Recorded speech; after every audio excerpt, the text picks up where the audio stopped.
बिस्मिल्लाहिर्रहमानिर्रहीम और अस्सलामुअलैकुम।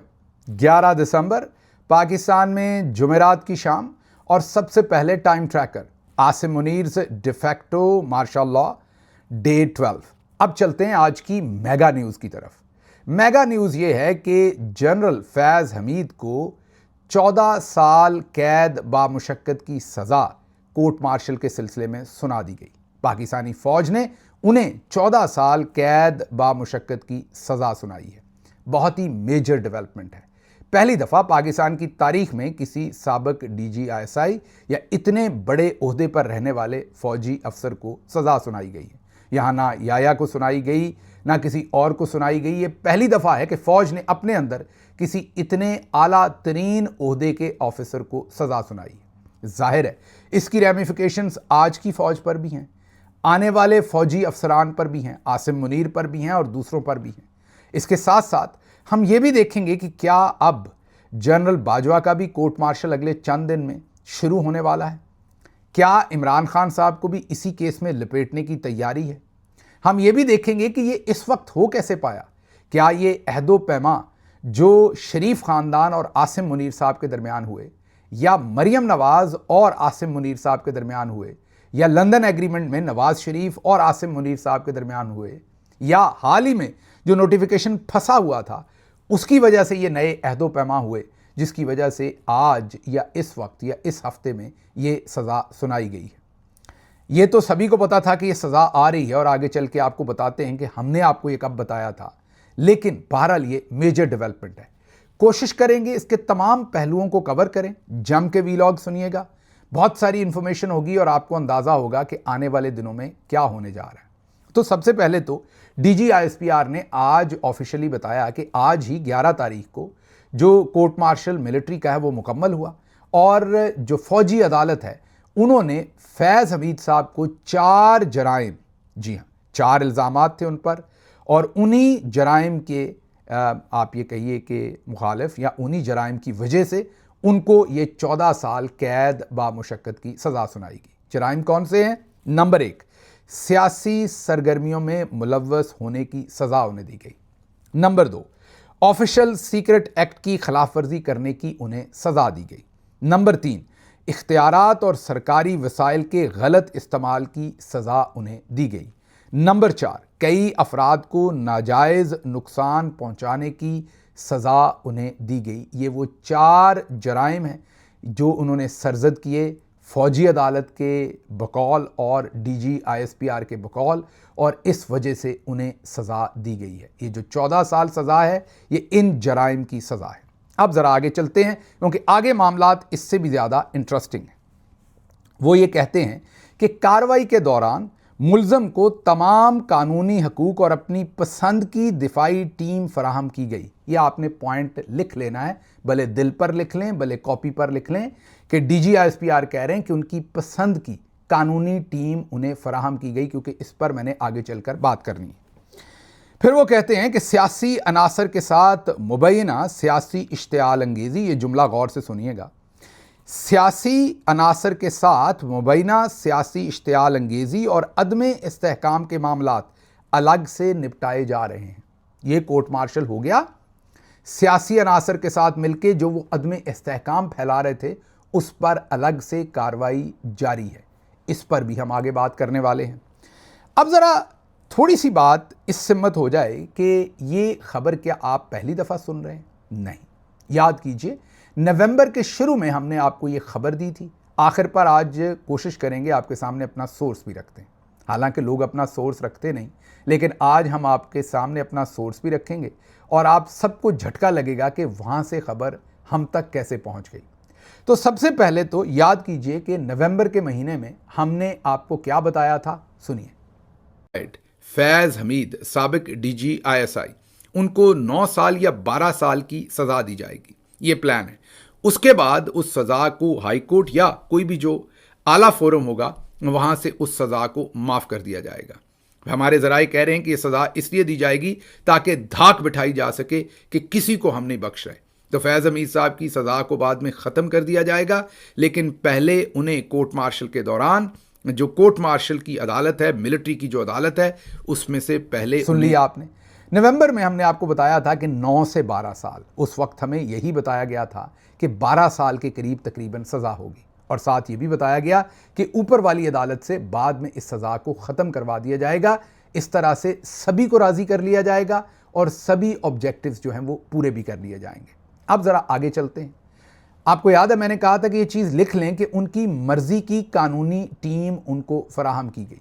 सबसे पहले तो ये सोचिए कि ये केस सब कुछ नूरा कुश्ती नहीं थी, ये कोर्ट मार्शल जेन्युइनली हो रहा था। कोर्ट मार्शल से पहले फैज़ हमीद साहब के साथ इन्होंने कोई डील नहीं कर ली थी। वाकई ये गुमसान की जंग थी, एक तरफ फैज़ हमीद थे, दूसरी तरफ आसिम मुनीर और उनके साथी थे, और वो कोर्ट मार्शल को भुगत रहे थे।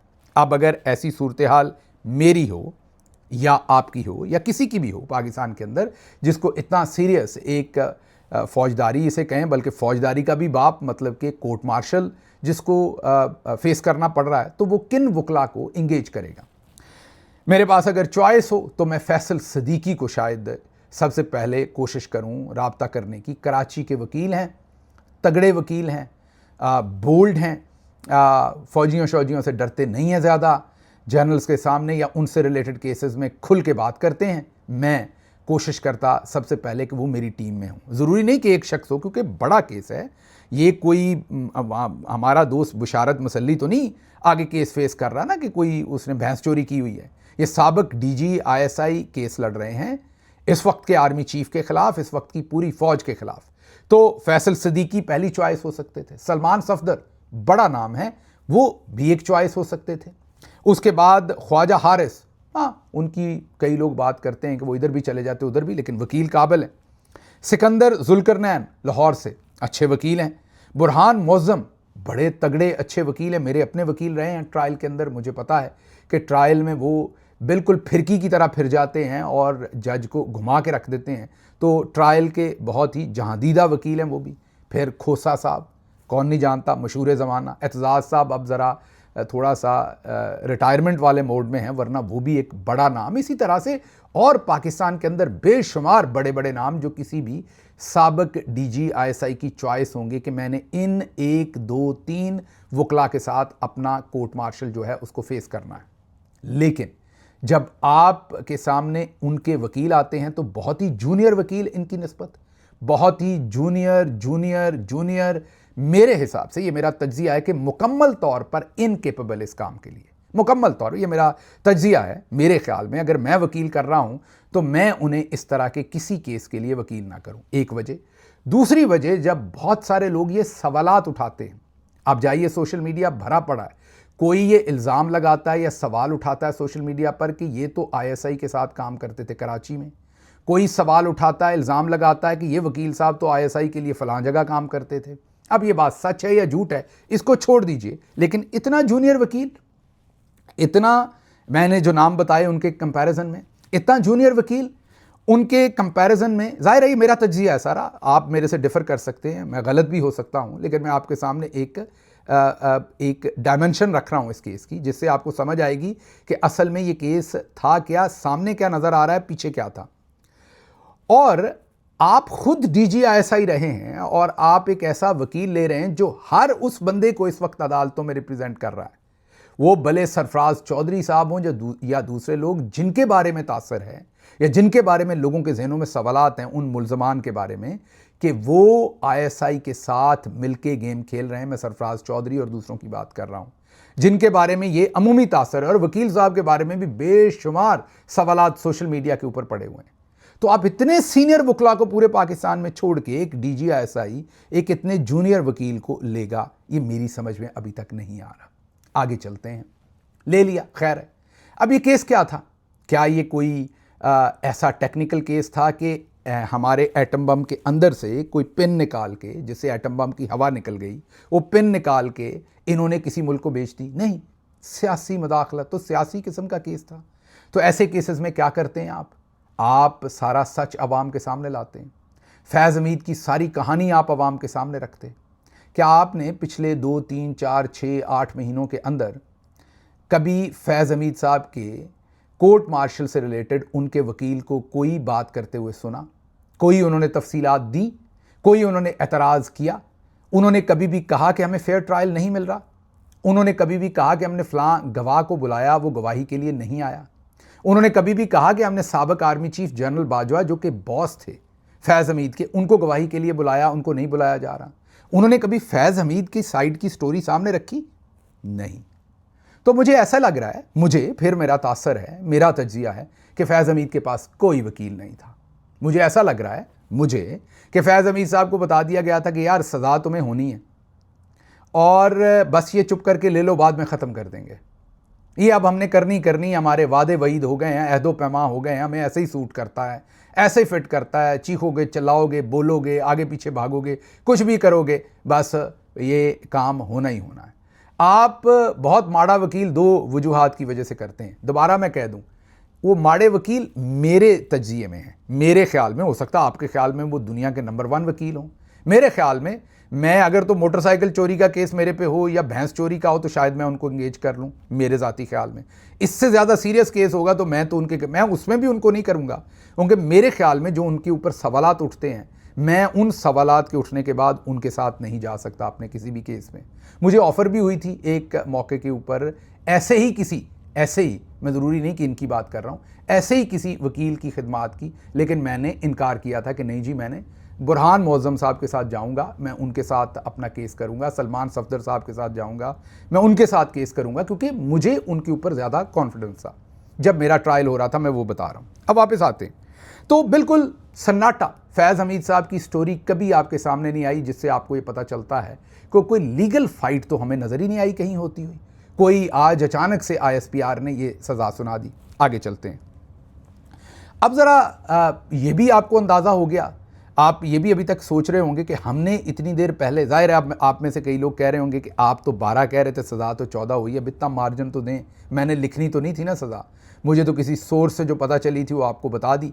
आधी बात पूरी हो गई कि तकरीबन उससे मिलती जुलती सज़ा हुई है, आधी बात अगली इंशाल्लाह आपको पूरी होती नज़र आएगी जब ये सज़ा जो है वो आज कल 6 महीने साल में कलअदम करार दे दी जाएगी, तो आपको फिर पता चल जाएगा कि ये लार्जर पिक्चर क्या है। अब आगे चलिए ज़रा, फैज़ हमीद है कौन? कोई आम सा बंदा है, कोई लांस नायक है, कोई आम बंदा है? नहीं, DG ISI है, AG रह चुके हैं। AG कौन होता है? जो पूरी फौज के डिसिप्लिन को देखता है, फौज की पूरी फौज को जिसने डिसिप्लिन में रखना होता है। AG रहे, कोर कमांडर रहे, अच्छा कोर कमांडर छोड़ देते हैं, पहले सबसे वो DGC रहे, और लग ये रहा है कि जो इल्ज़ामात उन पर लगाए गए हैं ना, उनमें कुछ इल्ज़ामात या काफ़ी सारे इल्ज़ामात उस ज़माने के भी हैं जब वो DGC थे, तो उन्होंने जराइम वहाँ किए जिसकी सज़ा उन्हें आज दे रहे हैं। DGC रहे, DG ISI रहे, AG रहे, उसके बाद कोर कमांडर रहे। अब ज़रा इसमें से 2-3 चीज़ें हम बात करते हैं। पहले तो ये बड़ी अच्छी शुरुआत है, बहुत अच्छी शुरुआत है ये सज़ा दे के। क्यों? ये सज़ा दे के वो जो आपका बयानिया था ना कि फ़ौज एक बड़ा मुनज़्ज़म अदारा है, इसके अंदर तो कुछ हो ही नहीं सकता, आपने अपने उस बयानिए को उड़ा के रख दिया। आपने हमें ये बताया कि एक बंदा DGC के ओहदे पर क्राइम कर रहा था, उस वक्त के DG ISI को कुछ पता नहीं था। वाह वाह वाह, माशाल्लाह, ये कैसा इदारा था जिसके नीचे काम हो रहा था और DG ISI को कुछ पता नहीं था। उस वक्त के आर्मी चीफ को कुछ पता नहीं था, आप हमें ये बता रहे हैं। आप हमें ये बता रहे हैं कि फिर पूरी फौज को ही कुछ पता नहीं था। उन्होंने, जिस बंदे ने DGC मतलब मेजर जनरल के लेवल पर ये सारे कारनामे अंजाम दिए, उसको फिर आप लोगों ने DG ISI भी लगने दिया। फिर आप कहते हैं कि उन्होंने DG ISI पर भी कारनामे अंजाम दिए, फिर आप लोगों ने उन्हें कोर कमांडर भी प्रमोट करके लगा दिया। आप लोग हमें बताते हैं army is chief, chief is army, तो आपका चीफ किधर था? उसे पता नहीं था। अगर पता था तो उसका कोर्ट मार्शल साथ क्यों नहीं हुआ? और अगर नहीं पता था तो फिर वो नकम्मा था, फिर तो सीधा आर्टिकल 6 लगना चाहिए। ऐसा नालायक आदमी, जनरल बाजवा की बात हो रही है, वो पाकिस्तानी फौज का आर्मी चीफ जिसे नीचे नहीं पता मेरे क्या हो रहा है। 70 साल से फौज की मुख्तलिफ सूरतों में सियासत में मुदाखलत है, जो कि उसको तो इसी जुर्म पर। फिर अब जो फैज़ हमीद साहब हैं, इन्होंने को आंख थोड़ी मारी है DG ISPR की तरह। ये 4 आपने मेजर इनके ऊपर इल्ज़ाम लगाए। इल्ज़ाम क्या है? इन्होंने खुद ही कर लिए होंगे। इन्होंने भी किसी के नाज़ुक अज़ा के ऊपर जो करंट लगाया होगा, किसी को उल्टा लटकाया होगा, अगर किसी को नंगा किया होगा, उसमें किसी न किसी, इन्होंने जब ये लेफ्टिनेंट जनरल होंगे तो किसी मेजर जनरल को कहा होगा, नीचे ब्रिगेडियर्स होंगे, कर्नल होंगे, मेजर होंगे, नीचे फिर दूसरी सपा होगी सारी, उन्होंने इम्प्लीमेंटेशन की होगी इनके ऑर्डर्स की। वो किधर है सारे? उनका कोर्ट मार्शल कैसे नहीं हुआ? हमने एक आम सिविलियन, ठीक है वो भी फौज पीछे थी उसके, लेकिन एक क्रिमिनल ट्रायल, क्रिमिनल केस भुगता था, तो इस बात की बिल्कुल लू लग गई थी कि क्रिमिनल केस के अंदर एक एक चीज़ को जब तक आप साबित नहीं करते तो आपको सज़ा नहीं दी जा सकती। ऐसा नहीं है कि आला कत्ल ना ढूंढ के लाएं तो कत्ल की सज़ा बड़े आराम से आप दे देंगे।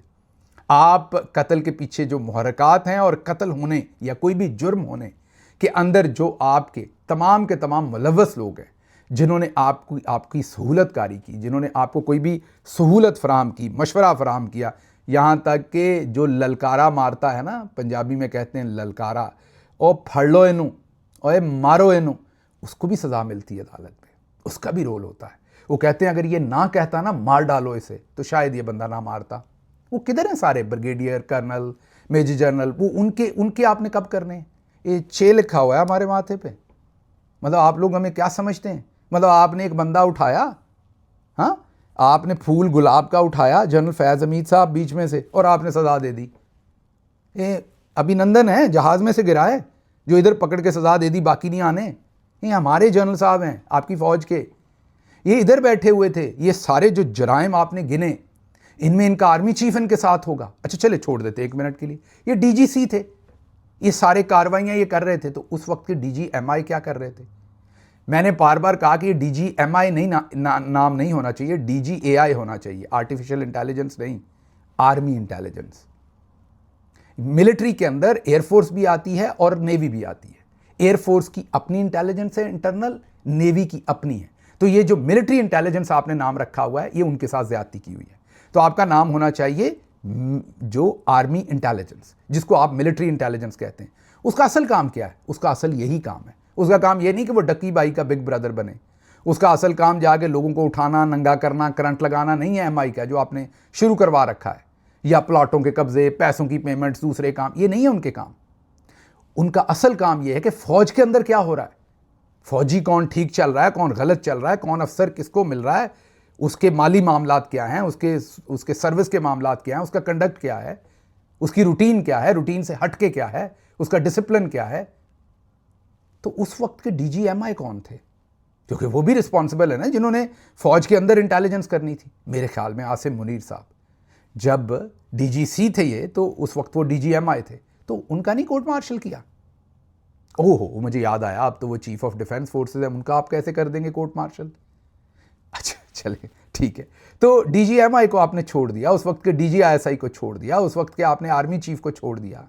अच्छा चले ठीक है। तो जिन्होंने मिलके इनके ऑर्डर्स को पूरा किया, आपने हमें 4 जराइम बताए इनके। आपने कहा सियासी सरगर्मियों में मुलव्वस हुए, चलो वो तो खुद ही मुलव्वस हो गए होंगे ना, कहीं जाके उन्होंने जिंदाबाद किया होगा, मुर्दाबाद किया होगा, किसी को फ़ोन करके कहा होगा ये कर लो, ठीक है। ऑफिशियल सीक्रेट एक्ट की खिलाफ वर्जी करने की सज़ा, अच्छा चलो ये भी कोई इन्फॉर्मेशन अंदर से दे दी होगी। इख्तियारात और सरकारी वसाइल के गलत इस्तेमाल, अब ये वसाइल, air marshal Asghar Khan case में तो ये साबित हो गया कि गैर कानूनी, और सुप्रीम कोर्ट आपको अहकामात दे चुकी है कि गैर आइनी अहकामात आपने नहीं मानने। तो सरकारी वसाइल का जब इन्होंने गलत इस्तेमाल किया, जिसमें आप कहते हैं कि हाउसिंग सोसाइटी के लोगों को इन्होंने अगवा करके मारा पीटा और उनसे अपने काम करवाने की, पैसे लेने की, और ये सारी कोशिश की, तो उसमें तो आईएसआई के लोग इस्तेमाल हुए थे। उनका कोर्ट मार्शल क्यों नहीं हुआ? Where are they? आगे चलते हैं। अगली बात अब आपके सामने ये रखते हैं कि ये तो हो गया कि किसी ब्रिगेडियर, किसी कर्नल, किसी को आप कुछ नहीं कर रहे। अच्छा फिर बाजवा साहब ने गवाही देनी थी, जाहिर है, चलो अगर वो मुजरिम नहीं थे तो गवाही दें कि यार मुझे पता था और मैंने ही पकड़वाया है और ये सबूत है कि ये सब कुछ कर रहा था। और अगर पता नहीं था तो army is chief, chief is army, उस हिसाब से तो उनका आर्टिकल 6 लगता है और कोर्ट मार्शल होता है। वो अभी तक जवाब नहीं है क्यों है। अच्छा, अब क्या इनकी जो सज़ा है वो इसलिए माफ़ की जाएगी कि कल को बाजवा को बचाना है इसमें? अच्छा, अब अगला होगा कि जी खान को इसमें लपेटना, तो क्या कर लेंगे लपेट के? आप खान को 12 साल की सज़ा सुना देंगे? पहले आपने कौन सा खान को कम सज़ा सुनाई हुई है? खान कौन सा किसी सज़ा के अंदर है? खान को तो अगवा किया हुआ है आसिम मुनीर साहब ने, जो इस वक्त के आर्मी चीफ हैं। तो अगवा मगवी तो जब तक या बाहर मुल्क के हालात नहीं बदलते, फ़ौज के हालात नहीं बदलते, कोई और ऐसा काम नहीं होता, तो इमरान खान तो अगवा हैं, उनकी सेहत पे इससे क्या फ़र्क पड़ना है कि आपने कौन सी सज़ा दे ली? सज़ा तो सज़ा है। इसलिए ये सवाए नैरेटिव के अंदर हवा भरने के, पीटीआई को डराने के, इसके अंदर तो और कुछ नहीं है। आगे चलते हैं। अब ज़रा पुराने जनरल्स का हालात देखें। फिर आपने कहा ना, हमने पहले आपको शुरू में ही कहा कि इनकी सज़ा माफ़ हो जाएगी, नवंबर में हमने आपको खबर दी थी। अब मैं जब बार बार कहता हूँ हमने सबसे पहले खबर दी, तो जाहिर है इसमें एक तो वो हम मैं जब भी कोई करे बुरा लगता है, लेकिन यकीन करें ये मेरी खबर नहीं थी, ये मुझे किसी ने पहुंचाई थी। सोर्स कौन था वो आखिर पर आपको ज़रूर बताऊंगा। इसलिए जिस बंदे ने पहुंचाई थी उसका क्रेडिट तो बनता है ना, इसलिए आपको बता रहा हूं कि एक और ख़बर अब हमारे क्रेडिट पर आई। आप और हम एक टीम है, हमारे क्रेडिट पर आई कि हमने वक्त से पहले जो खबर ब्रेक की थी वो दोबारा आपके सामने दुरुस्त होती हुई नज़र आ रही है। मेजर जनरल ज़हीरुल इस्लाम अब्बासी, 7 साल उन्हें पनिशमेंट मिली और उन्हें पनिशमेंट कंप्लीट करनी पड़ी। कोई उनके ऊपर अंदर ही इल्ज़ाम था कि फ़ौज के अंदर उन्होंने कुछ गलत किया। मेजर जनरल तजम्मल हुसैन मलिक, 5 साल सज़ा हुई, 5 साल उन्होंने पूरी की। लेफ्टिनेंट जनरल फैज़ हमीद, अभी उन्हें 14 साल की सज़ा हुई। देखते हैं क्या होता है। हमारा ख्याल ये है कि वक्त से पहले ही उन्हें छोड़ दिया जाएगा या उनकी सज़ा माफ़ कर दी जाएगी। चंद साल वो काटेंगे, उसके बाद उनको छोड़ दिया जाएगा। लेफ्टिनेंट जनरल जावेद इकबाल, इनके बारे में यह था कि इन्होंने किसी मुल्क को कौमी राज बेचे, इस तरह के इल्ज़ाम थे इनके ऊपर। ये जो लेफ्टिनेंट जनरल जावेद इकबाल थे, इनको 14 साल की सज़ा हुई थी। फैज़ हमीद साहब की तरह ही इन्हें 14 साल बामुशक्कत की कैद हुई थी। जब मैं जेल में था तो ऐन ये उस वक्त ये भी उसी जेल के अंदर एक सेल के अंदर ये कैद थे। अब इन्होंने अपनी पनिशमेंट कितनी गुजारी? 4 साल। 14 साल में से 4 साल इन्होंने काटी और आकर बाजवा साहब ने इन्हें सज़ा दी थी। आसिम मुनीर साहब ने आके इन्हें माफ़ कर दिया और इनको रिलीज़ कर दिया। आगे लेफ्टिनेंट जनरल उबैद खटक, ये वही हैं फरारी वाले, याद है ना? दो जनरल से एक मेजर जनरल इजाज़ शाहिद, जिनके बेटे की फरारी थी जो पकड़ी गई, वो एक्सीडेंट हो गया, उसमें एक मेजर साहब और कर्नल साहब बेचारे जान बहक हो गए। और उसके बाद वो पता चल गया कि ये फरारी जो है ये हरामीपन है वो सारा उनके बेटे का, और वो नॉन कस्टम पेड है। और उसके बाद जब इंक्वायरी हुई तो पता चला कि वो जो मेजर जनरल इजाज़ शाहिद हैं वो उन्होंने वहाँ पर सारी स्मगलिंग और सारी उनके इल्ज़ामात आ गए। ये हम नहीं, ये डॉन ने, जियो ने, बाकी सारों ने ये खबर कवर की हुई है। फिर उन्हीं के जो एक सीनियर थे उससे पहले लेफ्टिनेंट जनरल उबैदुल्लाह खटक, उनको भी, इन दोनों जनरल्स को नौकरी से वक्त से पहले रिटायर कर दिया गया और इनको 25% काट के बाकी 75% इनकी जो मरात और सैलरी थी वो दी गई। मतलब इन्हें डिसमिस नहीं किया गया, अर्ली या फोर्स्ड रिटायर किया गया, ये इनको सज़ा दी गई। मेजर जनरल खालिद ज़हीर अख्तर, इनको भी इनके रैंक से जो है इनका रैंक जो है वो हटाया गया, पिछले रैंक में मेरा ख्याल भेज दिया गया। इनको कोई जेल शेल नहीं की गई, ये भी एक, इनको भी सज़ा मिली है। ये बड़े बड़े नाम हैं जो हमारे सामने हैं। और अब जनरल फैज़ हमीद है, देखते हैं इनके साथ क्या होता है। लेकिन एक और बड़ी ज़बरदस्त एग्जाम्पल है जो आपके सामने रखना ज़रूरी है। जनरल असद दुरानी, ये भी एक साबिक DGI हैं। ये अपीयर होते हैं air marshal Asghar Khan case में सुप्रीम कोर्ट ऑफ पाकिस्तान में। वहाँ पर वो अपना बयान हल्फी, एफिडेविट, हल्फिया बयान जमा करवाते हैं सुप्रीम कोर्ट ऑफ पाकिस्तान को। ये कहते हैं कि मैं Asad Durrani son of this और मैं ये इकरार करता हूँ कि जब मैं फ़लाँ पोजीशन पर था तो मैंने फ़लाँ के कहने पर 140 मिलियन रुपए कराची में इकट्ठे करवाए। उनमें से कुछ पैसे जो हैं वो कोयटा भेजे, कुछ पैसे जो हैं उनमें से रावलपिंडी एक अकाउंट में भेजे और कुछ सीक्रेट अकाउंट में भेज दिए गए। उन पैसों से फ़लाँ सियासतदान को इतने पैसे दिए, फ़लाँ सियासतदान को इतने पैसे दिए, फ़लाँ को इतने दिए। क्यों? क्योंकि हम समझते थे कि बेनज़ीर मुल्क के लिए सिक्योरिटी रिस्क है। उस वक्त के आर्मी चीफ ने मुझे ये अहकामात दिए और मैं ये अहकामात बजा लाया। अब आप सबको पता है कि असलम बेग साहब उस वक्त आर्मी चीफ थे, अभी भी हयात हैं। असद दुरानी साहब DGI थे, अभी भी हयात हैं, दोनों मौजूद हैं। और मैंने आपको बता दिया कि हल्फिया बयान देकर उन्होंने मान लिया, असद दुरानी साहब ने सुप्रीम कोर्ट के सामने, कि हाँ ये जुर्म मैंने किया। मैंने पॉलिटिकल पार्टी बनाई भी, एक तोड़ी भी, पैसे भी इकट्ठे किए, पैसे सर्कुलेट भी किए, पैसे जो है वो बांटे भी और लोगों की वफादारियां खरीदी भी, और ये गंदा काम हमने किया। उस पर सुप्रीम कोर्ट ऑफ पाकिस्तान ने एक फ़ैसला भी दिया। उन्होंने फैसला दिया कि ये तमाम लोग जो इस गंदे काम के अंदर मुलव्वस थे उन सब के कोर्ट मार्शल करें, उन सबको सजाएं दें, उन सबको सजाएं दें। सजाएं क्या है? मेडल्स छीने, उनके रैंक छीने, उनको जो ज़मीनें मिली हुई हैं वो छीने, उनकी जो मुराद मिली हुई हैं वो छीने। और ये सुप्रीम कोर्ट का आज के दिन तक फैसला मौजूद है। कुछ हुआ? ना जनरल असद दुरानी को सज़ा मिली, वो भी आज माशाल्लाह हयात हैं, हयात ही रहें।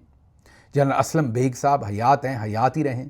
कोई उनसे एक मरला ज़मीन का वापस नहीं लिया गया, उनसे एक रैंक वापस नहीं लिया गया, बल्कि आज भी वो पूरी इम्प्यूनिटी के साथ मिलिट्री सर्कल्स के अंदर पूरी आबोताब के साथ अपनी ज़िंदगियां जी रहे हैं। और यहाँ सुप्रीम कोर्ट ऑफ पाकिस्तान का ऑर्डर है कि करो इनके कोर्ट मार्शल। किए ना। जुर्म क्या था? सियासी मुदाखलत, इंतशार फैलाना, एक पार्टी को इक़्तिदार से महरूम करने के लिए तमाम साजिश बुनना, यही जुर्म था। उसके बाद सुप्रीम कोर्ट ने एक ऑर्डर और कर दिया तमाम आने वालों पर कि आप लोगों ने किसी के गैर आइनी अहकामात नहीं मानने, और अगर आप मानेंगे तो आप भी मुजरिम होंगे। मसलन अगर फैज़ हमीद साहब ने कोई भी ऑर्डर्स दिए हैं, जाहिर है ये सब कुछ किया है तो इम्प्लीमेंटेशन किसी ने की होगी ना। अब air marshal Asghar Khan case के फैसले के बाद जो सुप्रीम कोर्ट का फैसला है, उसके बाद जिसने फैज़ हमीद के वो ऑर्डर्स माने वो तमाम मुजरिम हैं, उनका साथ कोर्ट मार्शल होना चाहिए था। किसी का कोर्ट मार्शल नहीं हुआ, सब कुछ सन्नाटा, सब जो ये समझा जाता है कि हमारे यहाँ चे लिखा हुआ है, हमें कुछ पता नहीं। ज़रा आगे चलें, एक आध बात रह गई है उसको ज़रा कवर कर लें। दुरानी साहब की पेंशन थोड़ी देर के लिए रोकी गई, इस केस की वजह से नहीं कि सुप्रीम कोर्ट ऑफ पाकिस्तान ने कहा। उन्होंने एक क्रॉनिकल्स के नाम से एक किताब लिखी, रॉ के एक चीफ के साथ मिलके, जिसमें हमारी फ़ौज और उनकी फ़ौज के उन्होंने मिलके कुछ बातें की जो हमारी फ़ौज को बड़ी बुरी लग गई। थोड़ी देर के लिए उनकी पेंशन रुकी, वो अदालत गए, अदालत ने कहा खोलो इनकी पेंशन खुल गई। तो ये मैक्सिमम कार्रवाई उनके खिलाफ हुई थी। आगे चलिए, हमूदुर रहमान कमीशन चैप्टर 1 हमने आपके सामने रखा। वहाँ पर फ़ौजियों ने इकरार जुर्म भी किए, फ़ौजियों ने दूसरों के खिलाफ गवाहियाँ भी दी। क्या किसी एक के खिलाफ भी कार्रवाई हुई? जवाब है निश्ता। जर्मनी में कहते हैं नुल, किसी के खिलाफ कोई कार्रवाई नहीं हुई। हमूदुर रहमान कमीशन रिपोर्ट के तनाज़र में किसी का एहतसाब नहीं हुआ। छोड़ दें किसी और को, याया खान का एहतसाब नहीं हुआ। याया खान से एक मरला वापस नहीं लिया गया, एक ऑनर वापस नहीं लिया गया, एक मेडल वापस नहीं लिया गया। आज भी याया खान का जो ख़ानदान है, उसके बच्चे हैं, वो जो स्टेट, जो ज़मीन, जो कुछ उसको मिलिट्री ने दिया था, उसके ऊपर आज के दिन तक अय्याशी कर रहे हैं। हमूदुर रहमान कमीशन रिपोर्ट के अंदर जितने वो नीचे से लेकर ऊपर तक अफसरान थे, उनके पास जो मुराद थी वो आज भी उन्हें इस्तेमाल कर रहे हैं। आगे चलिए, क्या अयूब खान से कोई मुराद वापस नहीं? उनकी अगली औलाद से कोई मुराद वापस नहीं? ना, सब कुछ वहीं का वहीं। कोई उनके खिलाफ कार्रवाई नहीं। उन्होंने क्या किया? फातिमा जिन्ना के साथ कोई किसी को लेना देना नहीं, कोई कार्रवाई नहीं की। मुशर्रफ के खिलाफ कोई कार्रवाई हुई? हालांकि अदालत ने उन्हें आर्टिकल 6 में सजा दी। क्या उनसे कोई मुरब्बा ज़मीन, कोई मरला, कोई चीज़ वापस ली? ना। आगे चलिए, ज़ियाउल हक मरहूम, उनसे कोई किसी की कोई मुराद उनके बच्चे वही ज़मीनें आज भी काश कर रहे हैं जो उनको मिली हुई हैं वालिद मोहतरम की तरफ से, वही सारी अयाशियाँ, सब कुछ। कोई उनसे पूछा कि इलेक्टेड? और अब तो सुप्रीम कोर्ट ऑफ पाकिस्तान ने कह दिया कि भुट्टो को फांसी नाजायज़ दी थी, तो अब तो वो कातिल हैं, डिक्लेयर्ड कातिल हैं वो। तो क्या उनका को कोर्ट मार्शल हुआ? उनको को सज़ा दी? उनका को टाइटल वापस लिया? ना, यहाँ ऐसा कोई चक्कर नहीं है। बहरहाल अब अगली सूरत हाल ये है कि एक लाइन रखी गई है कि मुल्ज़म के सियासी अनासर के साथ मिली भगत, सियासी अफरा तफरी और अदम इस्तेहकाम के मामलात अलग से देखे जा रहे हैं। मैं नहीं मानता अलग से देखे जा रहे मतलब एक और कोर्ट मार्शल करना, ऐसे नहीं होता। क्रिमिनल केसेस में इकट्ठे ही सज़ा देनी होती है, आफ्टर थॉट्स नहीं होते।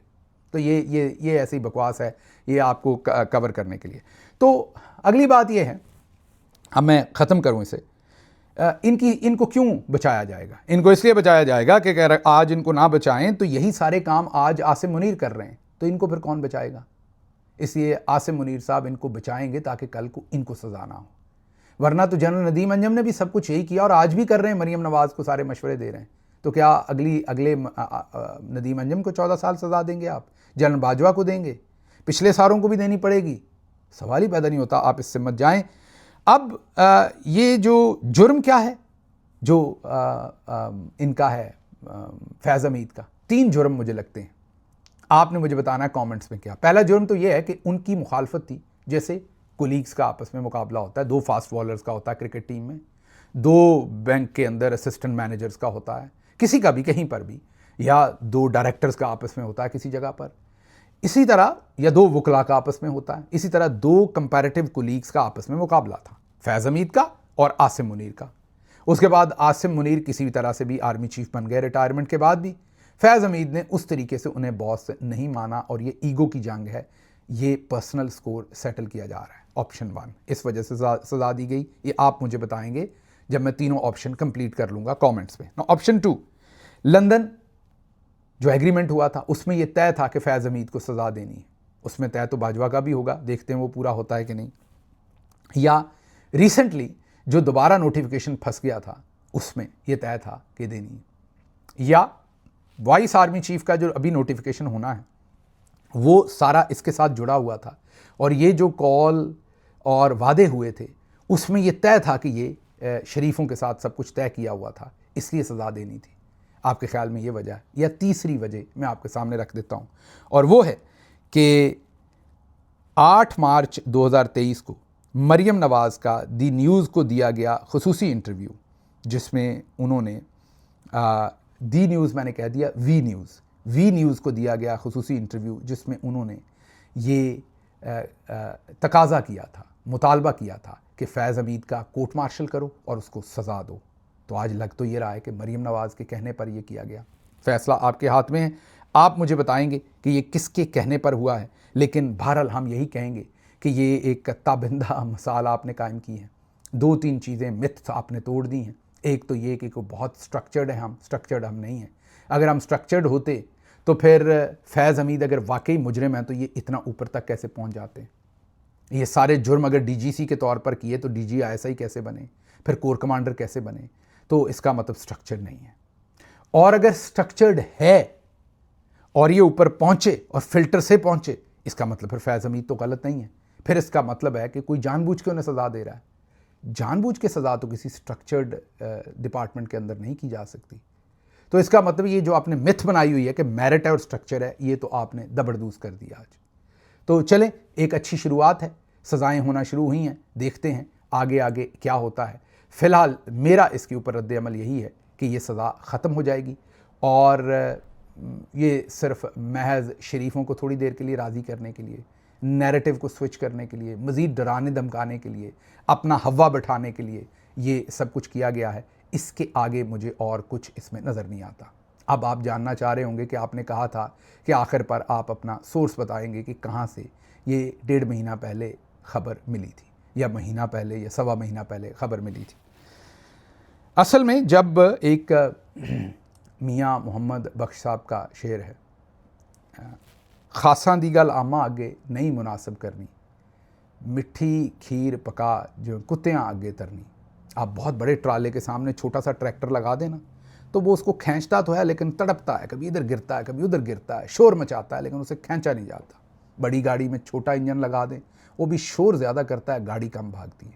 नाम नहीं लूँगा लेकिन आपको समझ आ जाएगी। इसी केस से जुड़े हुए, ज़रूरी नहीं कि वो अंदर जुड़े हुए हैं केस में, बाहर हैं, कमेंट्री कर रहे हैं, या टीम का हिस्सा है या टीम का हिस्सा नहीं है, इसीलिए मैं किसी का नाम नहीं ले रहा।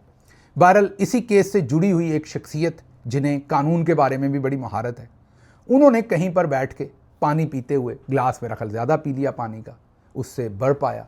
उस बर्फ में उन्होंने किसी के सामने कहा कि बस ये 12 साल की सज़ा होगी, उसके बाद ऊपर से ख़त्म हो जाएगी। सज़ा देते हुए भी इतनी गलतियाँ होंगी कि इसकी फ़ाइल इतनी गंदी होगी, इतनी चीज़ें फिल नहीं की होंगी, तो फ़ौरन ही ऊपर से जाके सज़ा ख़त्म हो जाएगी, क्योंकि उसमें हमने जान के गलतियाँ की होंगी और मामला जो हैं वो सेट हो जाएंगे। फ़िलहाल ये चल रहा है।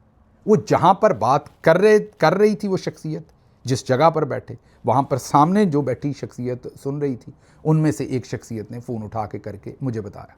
शख्सियत क्योंकि मोतबर थी जिसने मुझे बताया, मैं उन पर ट्रस्ट कर सकता था, इसलिए मैंने वो आपके सामने रख दी बात। लेकिन याद होगा मैंने आपको तब भी कहा था कि आप इसे भले अफवाह समझे, लेकिन मेरे ज़राए बड़े मुस्तनद हैं, इसलिए मजबूर हूँ आपके सामने ये ख़बर रखने पर। मुझे यहाँ से इजाज़त दीजिए। अल्लाह आपका हामी और नासिर हो। पाकिस्तान जिंदाबाद।